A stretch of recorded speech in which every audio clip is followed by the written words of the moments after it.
Well, yeah, that's the other thing too. CEO is trying to explain to the stream, and partially if the people that I'm playing with are listening, like if you can start to figure out some of the angles that will complete a setup, and you find your one angle that you could work in, and it's not going to be that same angle all the time, but it's like learning all of them so that you can rotate and switch and pick ones based on what like options are available. Then you don't really have to do this whole like running around the map in a circle type deal, and the games are going to be a lot more in your favor than they are. Like these games are close and they really shouldn't be. You know, we're not playing against another group. We're just playing against random kids.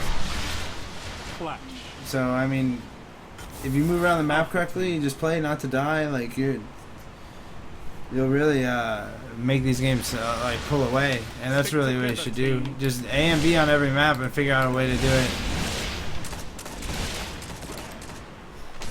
One thing I was gonna say about this map, so to hold B, like that B plat here, is you want to have you pretty much need control of this room that's in here.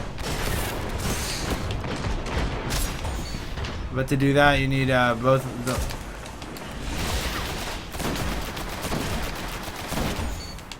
I just want to see how crazy the. No, see, they should not spawn behind me like that. That's like. What that says to me is that people pushed too far in, or are in areas that they don't need to be in. You want like somebody up top, like hypothetically for the other team. When I jump up on that rooftop, I should be getting dropped, just absolutely melted right away. I'm on the lower side right now, and I'm being able to put in like shots on two different players. That really shouldn't happen, like for free. I hear people all around me, so I'm just gonna go back here first. I can't focus too much on that. If I do, I'll probably die. See.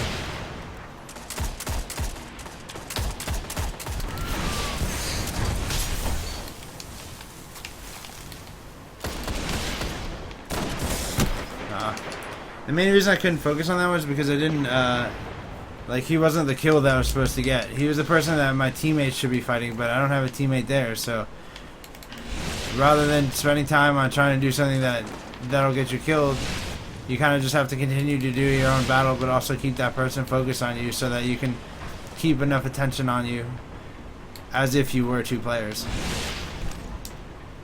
So right here, setup would be like those back steps over there, somebody ring 3 and somebody on the right. When you set up like that, you cover everything. But if you do what G-Tan's doing right now, we're going in real close to that door and then out real close to that door, you're not even really using the range of the Mida. Like, you want to play where it's comfortable, and especially when you have a team. I keep checking this spot because nobody's really camping it like that. Like, see where GT is? He should be back somewhere. We have a decent lead, but like we want to go ahead and pull it further away. We should really have like a nice outside setup and just kind of like play the game like that. You want to start your setups from back here because it's the strongest spot. So like if you're in a group, or even if you were using a Mida and playing solo skirmish, or if you need a strong spot to go, these steps are a great spot to start because you can stop people coming from the low door. You can look at the top roof. And then your team should fill in from there. So like this would be a spot, and then your next spot would be like maybe over here somewhere, maybe on that pillar. And then, you know, obviously ring 3 is great. I like to hug up against this wall here. Like if you just back right up, you can just see everything, and it's hard for somebody that jumps on roof to pick you as a target right away because there's so many other angles they have to look at.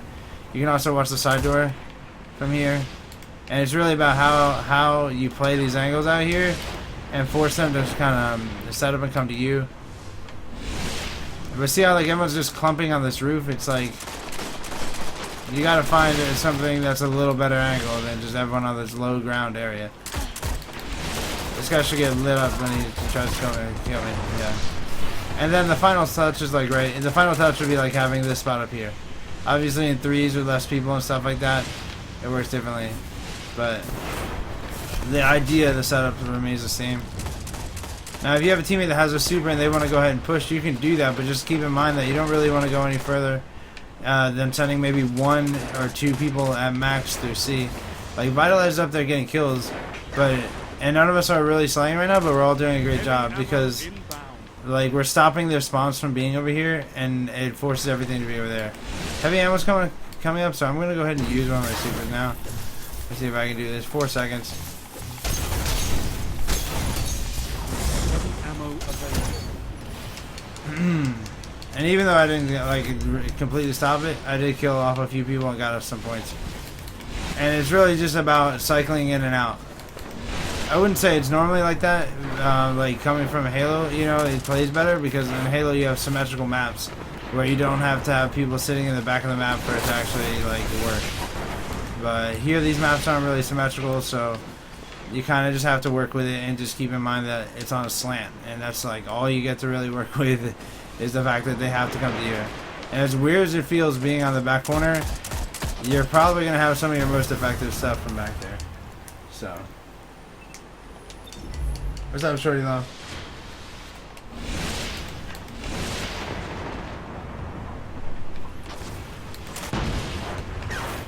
Also, all the angles kind of tend to work in your favor. If you really need to dodge a rocket or anything, you can start to do that kind of stuff.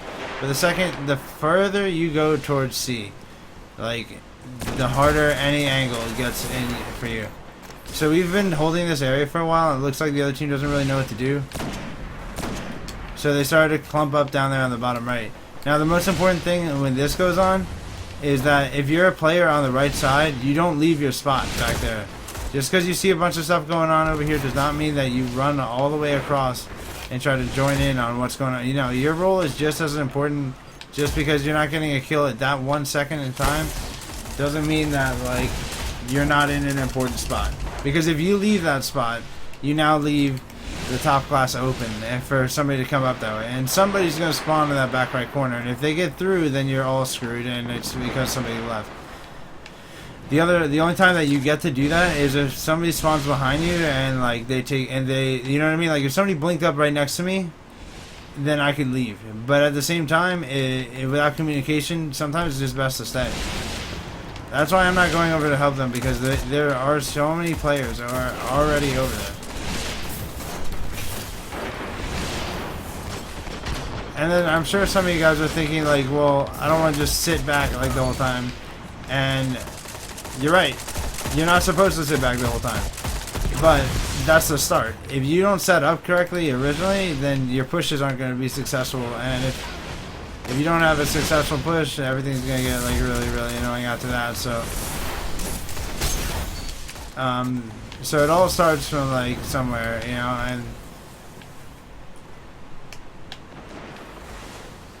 5 minutes remaining.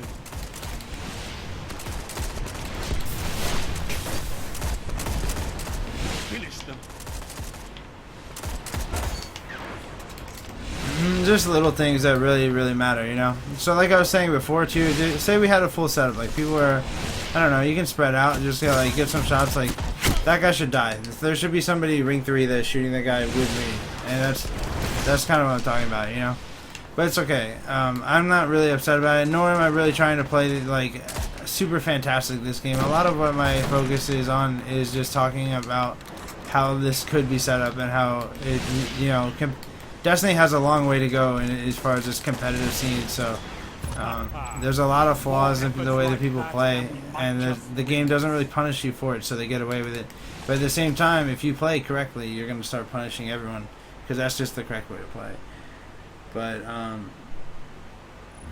yeah, I don't even know.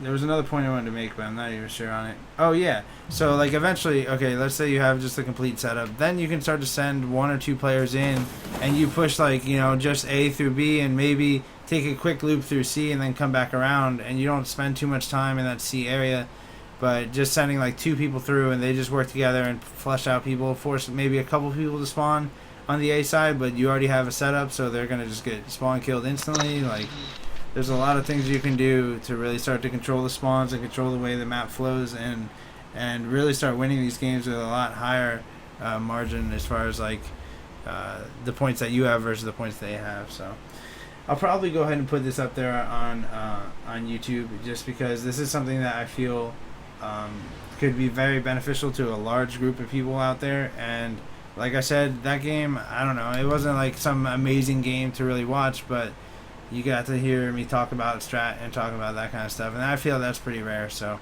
I'm going to go ahead and make sure I put this up there on YouTube. And if you are watching this on YouTube, definitely leave a comment below. I do love like helping other people see the game the same way I do, or even if they have any questions or different ideas or views or stuff, definitely feel free to post that kind of stuff, because yeah, that just causes good what's it called, not communication, but like, I don't know, just good talk, good discussion, you know. So it's good stuff. Let me get enough time on this. That was 6 hours and 7 minutes. I'll put that up there. Not every game I get to do that, but when you have a full team of Midas is when like it really should be clicking along like perfectly smooth like that. Like that's when, you know, you'll really see if a player that you're playing with really knows how to play on a team situation, or basically has had any competitive experience in their background, because they're going to know how to set up and get a feel for things. I played with a bunch of Halo 1 players in this game, and all you have to do is tell them that, you know, A and B is stronger, and all of a sudden they find themselves a couple spots and the team shot starts clicking and things are crazy. Like, it's just you know, it just naturally is already there from playing a game that was so competitive for so many years that they could transfer it over into Bungie, or like into Destiny, you know.